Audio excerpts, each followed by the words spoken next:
सिलसिला चल रहा है, जैसा कि आपने देखा। और भी बहुत सारे स्टूडेंट हैं। तो ये बताएं कि कहाँ है गुरुजी से आपकी बात हुई? नहीं सर, सभी तक सुबह से कोई बातचीत नहीं हो पाई है। हाँ।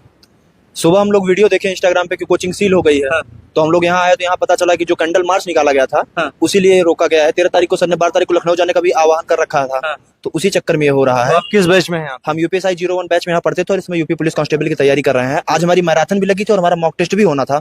हर संडे कोचिंग में मॉक टेस्ट होता है हमारी, जिसमें 500 से 1000 बच्चे पार्टिसिपेट करते हैं। हम अपना रैंक चेक करते हैं। वो भी इस बार बाधित हो गया और हमारा 8, 9, 10 तारीख को ही एग्जाम है। लेखपाल भी आपने दिया था? नहीं, लेखपाल हमने नहीं दिया था। यूपीएसआई में कितना मतलब बना था? यूपीएसआई मेरे 137 क्वेश्चन सही थे हुआ था? और नहीं हुआ है। 137 वाले का किसी किसी बच्चों का हुआ है, किसी किसी 142 वालों का नहीं हुआ है। अगर उसमें हमने ये मांग कर दी कि हमारा स्कोर कार्ड हमको दिखा दिया जाए, तो हमने कौन सा गुनाह कर दिया?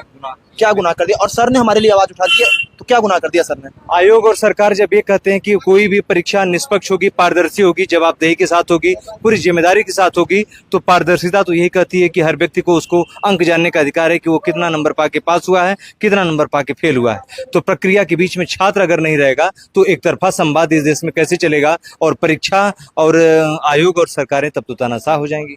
और ये लोकतंत्र में हर व्यक्ति को अपनी बात रखने का, कहने का अधिकार है।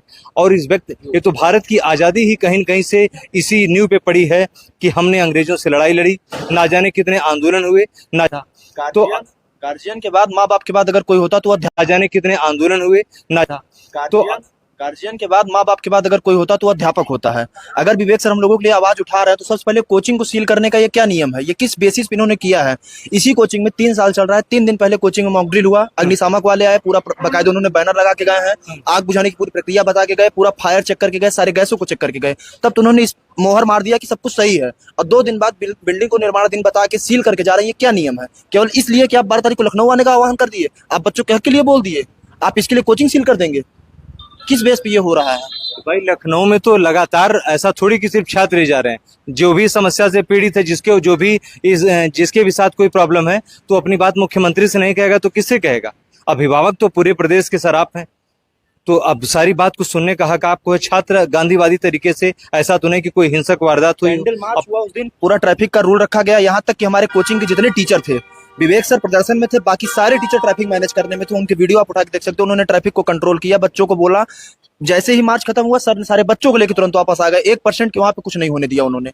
इतना शांतिपूर्ण तरीके से करने के बाद ये रिजल्ट मिलेगा, ये उम्मीद तो नहीं थी। सरकार को इस पे विचार करना चाहिए। तो ये बताएं कि क्या कहेंगे आप? गुरुजी से आपकी बात हुई? No sir, no sir. तो आप भी यहाँ पे स्टूडेंट हैं? यस सर, किस ऑनलाइन बैच में हैं? ऑनलाइन पढ़ते हैं सर। ऑनलाइन पढ़ते हैं। तो अब पढ़ाई कैसे होगी? सर अब वही सोच रहे हैं, ना तो क्लासेस चल रही हैं। हाँ। एक क्लास चल रही है वही प्रीति मैम की, उसके बाद जो क्लासेस है